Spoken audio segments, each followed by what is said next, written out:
I felt like for the most part we had a pretty solid game. Like you said, we kind of knew what they were running based on their personnel. They showed us a few different runs, so I think on the sideline we made good adjustments.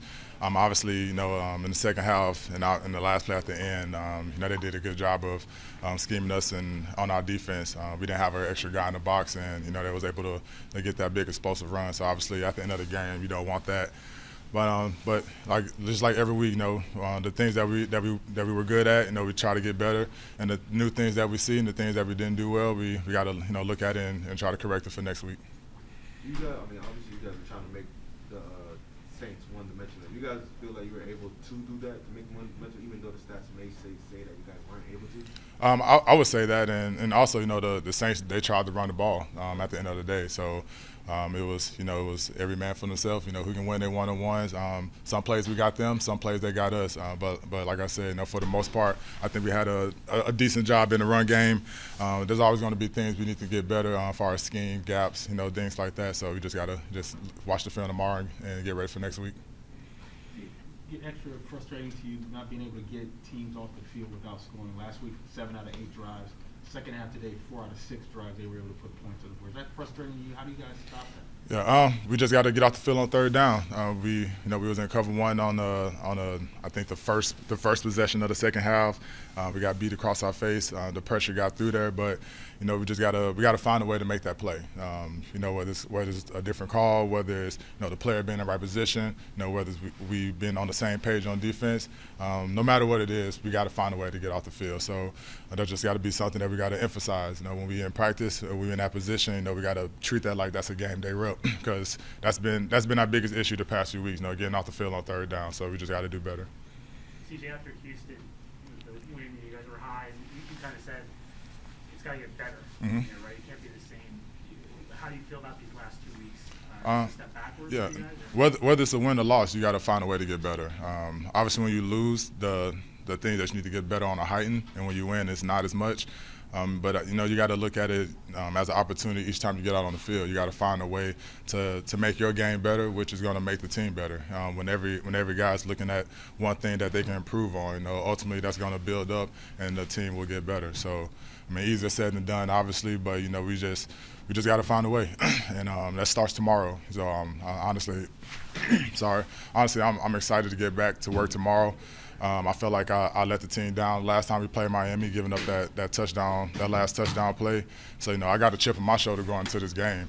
And when you have records like this, when you have seasons like this, you have to find a way that you can talk to yourself like, what can I do this week to improve my game? What can I look at this week? What little thing can I find this week? How much more film can I watch, because I know my opponent might be watching more than me when I'm hanging out. So just little mind games like that you got to try to just make yourself try to improve, and in terms when you're doing those things, when your players, when your teammates looking at you, they want to get better. They want to talk to you and ask, all right, what are you looking at? How do you see this? So just those little things start to add up. CJ, you're a veteran player.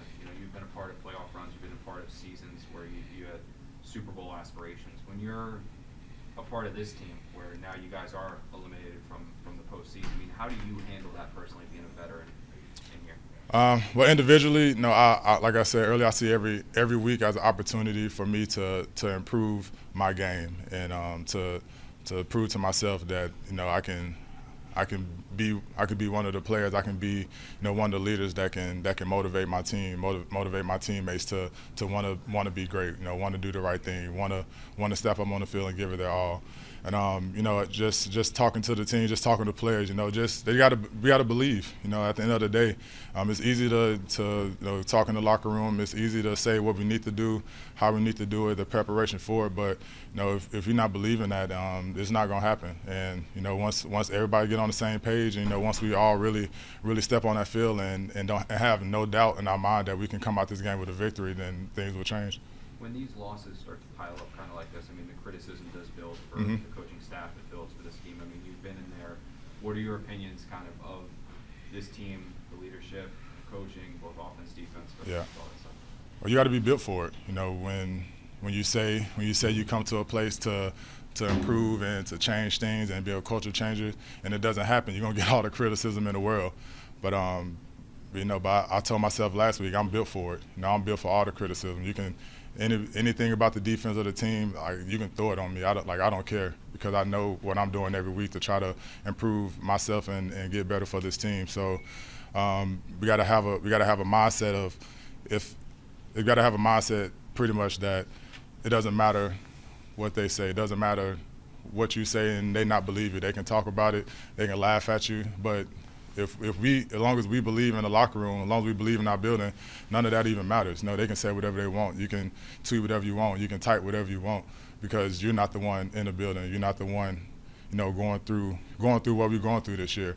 And I truly believe that this is a building block, and it's going to make a strong foundation for what we have to come. So, you good?